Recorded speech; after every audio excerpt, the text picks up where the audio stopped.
नमस्कार। आज हम मारवाड़ी समुदाय की जो असाधारण व्यावसायिक सफलता है उसके पीछे छिपे कुछ दिलचस्प पहलुओं पर गहराई से बात करेंगे। हाँ, मतलब ये देखना दिलचस्प है कि कैसे राजस्थान से निकलकर ये समुदाय पूरे भारत के, आप कह सकते हैं, व्यापार जगत पर इतना प्रभावशाली बना। बिल्कुल।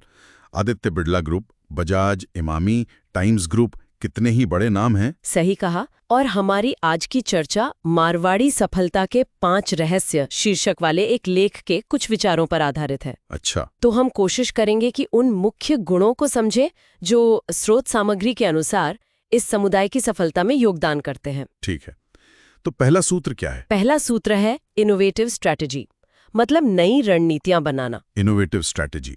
हल्दीराम का उदाहरण दिया गया है इसमें, है ना? कमाल का है।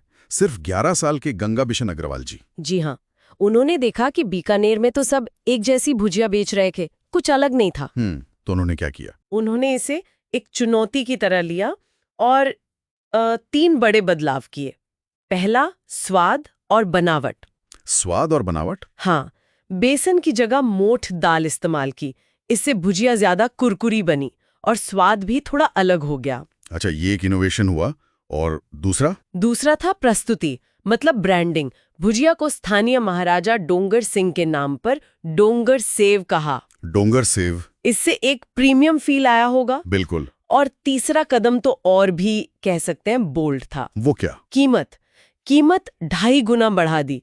2 पैसे प्रति किलो से सीधे 5 पैसे। क्या बात है! 2 पैसे से 5 पैसे, ये तो बहुत बड़ा जोखिम रहा होगा उस वक्त। ग्राहक चले नहीं गए? जोखिम तो था यकीनन, लेकिन शायद ये एक सोचा समझा कदम था, उच्च गुणवत्ता का संकेत देने का और बाकियों से एकदम अलग दिखने का। और ये काम कर गया? हाँ, ये काम कर गया। फिर तो कलकत्ता, नागपुर तक विस्तार हुआ और बात यहीं खत्म नहीं हुई। अगली पीढ़ियों ने भी इनोवेशन जारी रखा। जैसे? श्री कृष्ण अग्रवाल जी ने महाराष्ट्र के बाजार के हिसाब से नए स्नैक्स लाए। काजू कतली जैसी प्रीमियम मिठाइयां जोड़ी। मनोहर लाल अग्रवाल जी ने तो QSR स्टाइल आउटलेट खोले। पैकेजिंग पर बहुत ध्यान दिया। अच्छा, क्विक सर्विस रेस्टोरेंट। यानी उत्पाद, ब्रांडिंग, कीमत और फिर डिस्ट्रीब्यूशन, सब में लगातार नयापन। बिल्कुल, यही पहली सीख है। चलिए दूसरे सूत्र पर आते हैं, डाइवर्सिफिकेशन, मतलब कारोबार को फैलाना। यहाँ अनिल अग्रवाल जी, वेदांता वाले, उनकी कहानी तो गजब है। अविश्वसनीय है। बिहार से मुंबई आए और शुरुआत की कबाड़ के काम से, स्क्रैप डीलर। सोचिए, स्क्रैप से शुरुआत। जी, और फिर देखिए कैसे आगे बढ़े। 1976 में एक दिवालिया केबल कंपनी शमशेर स्टर्लिंग उसे लोन लेकर खरीदा। ओके। फिर 86 में स्टरलाइट इंडस्ट्रीज खरीदी, जो आगे चलकर वेदांता बनी। और फिर रुके नहीं, कॉपर स्मेल्टिंग में आए। हाँ, वो तो मेटल में आ गए। लेकिन सिर्फ कॉपर तक नहीं, फिर बाल्को का अधिग्रहण किया, एल्यूमिनियम, हिंदुस्तान जिंक, सेसा गोवा, लौह अयस्क, केएन इंडिया, तेल और गैस। अरे वाह! मतलब केबल से मेटल, फिर माइनिंग और फिर एनर्जी तक। ये तो कमाल का डाइवर्सिफिकेशन है। बिल्कुल, एक सेक्टर से बिल्कुल अलग दूसरे सेक्टर में जाना ये दिखाता है कि वो सिर्फ एक ही चीज पर निर्भर नहीं रहना चाहते थे।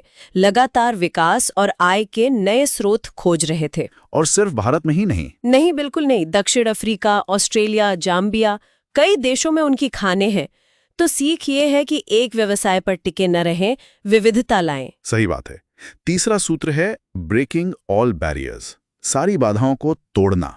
और यहाँ लक्ष्मण दास मित्तल जी, सोनालिका ट्रैक्टर्स वाले, उनकी कहानी तो बहुत प्रेरित करती है। बहुत ज्यादा। वो LIC एजेंट है। सोचिए, हाँ। लाइफ इंश्योरेंस कॉर्पोरेशन के एजेंट। हाँ, और उन्होंने 60 साल की उम्र में, मतलब रिटायरमेंट के बाद 1995 में बिजनेस शुरू किया, किसानों की मदद करने के इरादे से। 60 साल की उम्र में शुरुआत, और वो भी खेती किसानी से जुड़े उपकरण बनाने में। जी। और शुरुआत आसान नहीं थी बिल्कुल।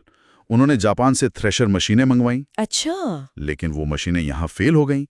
वो सिर्फ चावल के लिए बनी थी, भारतीय गेहूं के लिए सही नहीं थी। ओहो, तो फिर क्या हुआ? नतीजा, भारी नुकसान।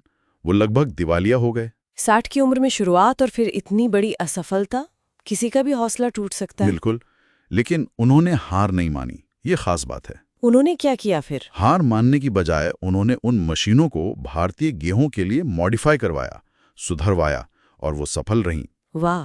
फिर जब किसानों ने कहा कि ट्रैक्टर चाहिए, तो उन्होंने ट्रैक्टर बनाना भी शुरू कर दिया। और आज सोनालिका भारत की तीसरी सबसे बड़ी ट्रैक्टर कंपनी है। और मित्तल जी 92 साल की उम्र में भारत के सबसे उम्रदराज अरबपति बने। जी हाँ, तो ये कहानी वाकई दिखाती है कि उम्र हो या शुरुआती असफलता, ये तब तक बाधा नहीं है जब तक आप उसे मान न ले। बिल्कुल। चौथा सूत्र, हाई रिस्क टेकिंग कैपेबिलिटी, मतलब जोखिम उठाने की ऊंची क्षमता। यहाँ हरिमोहन बंगूर जी और श्री सीमेंट का किस्सा है। हाँ, ये भी कमाल की कहानी है। 2002 में श्री सीमेंट बहुत बुरी हालत में थी। भारी कर्ज, ब्याज दर भी बहुत ज्यादा, करीब 19%। कंपनी बिकने के कगार पर थी। हाँ, मैंने पढ़ा था कि एक फ्रांसीसी कंपनी विकैट उसे करीब 800 करोड़ में खरीदने वाली थी। सौदा लगभग पक्का था। बिल्कुल पक्का था, लेकिन डील फाइनल होने से ठीक पहले हरिमोहन जी ने अपने पिता संस्थापक बेणुगोपाल बंगूर जी से कहा, मुझे एक और मौका चाहिए, और उन्होंने वो सौदा रद्द कर दिया। क्या? इतनी बुरी हालत में बिकने से ठीक पहले सौदा रद्द कर दिया? ये तो बहुत बड़ा, बहुत ही बड़ा जोखिम था। हाँ, बहुत बड़ा, पर उन्होंने ये लिया। फिर किया क्या उन्होंने? कंपनी को कैसे उबारा? फोकस किया लागत घटाने पर। जैसे कोयले की जगह पेट कोक इस्तेमाल करना शुरू किया। ये तेल रिफाइनिंग का बाय प्रोडक्ट है, सस्ता पड़ता है पर एनर्जी अच्छी देता है। अच्छा, कॉस्ट कटिंग। हाँ, और एफिशिएंसी बढ़ाने पर ध्यान दिया। यूरोप से नई तकनीक सीखी। नतीजा? क्या हुआ?